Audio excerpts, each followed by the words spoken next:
This is a game of focus. Very clever. All right, now, attention is like a spotlight. And our job is to dance in the darkness. I didn't feel you take that.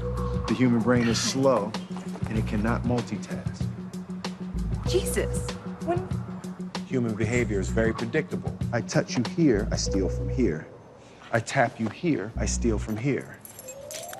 I step to here.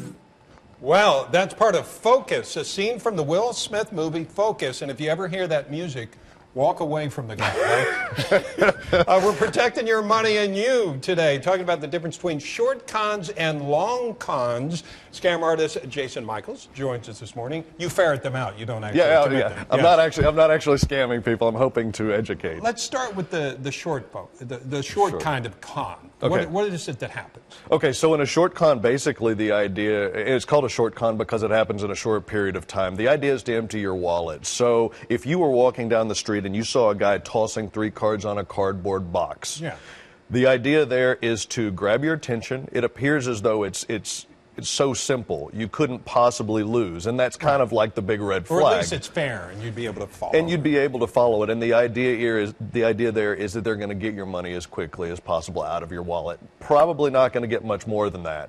But it's just something that happens in a short period of time. And and like I said, the big red flag is, does it appear as though this is free money? Is it something for nothing? Yeah. I was in New Orleans. A kid said, I can tell where you got your shoes. I said, where's that? He said, you got them on Bourbon Street.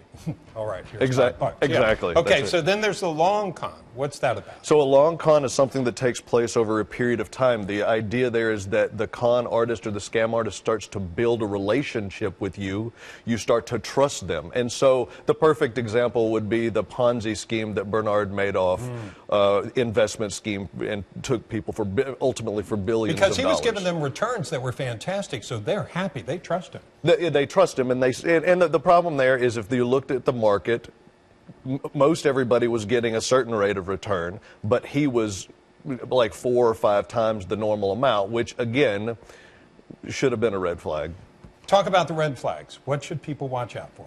Well, the big key, I think, ultimately is really you just have to ask yourself, does this just look too good to be true? And ultimately, that's it. And my advice is always to stop and ask that question. And then if you think it's too good to be true, ask somebody what they think. Ask somebody for a second opinion, especially if it's like an investment. Ask a second party. Ask somebody who's completely uninvolved in the situation. Does this seem legitimate to you? Because if it appears too good to be true, it probably is. Okay, I got everything started. Your watch is still, All right, Jason, thank you so much. Always great to have you here.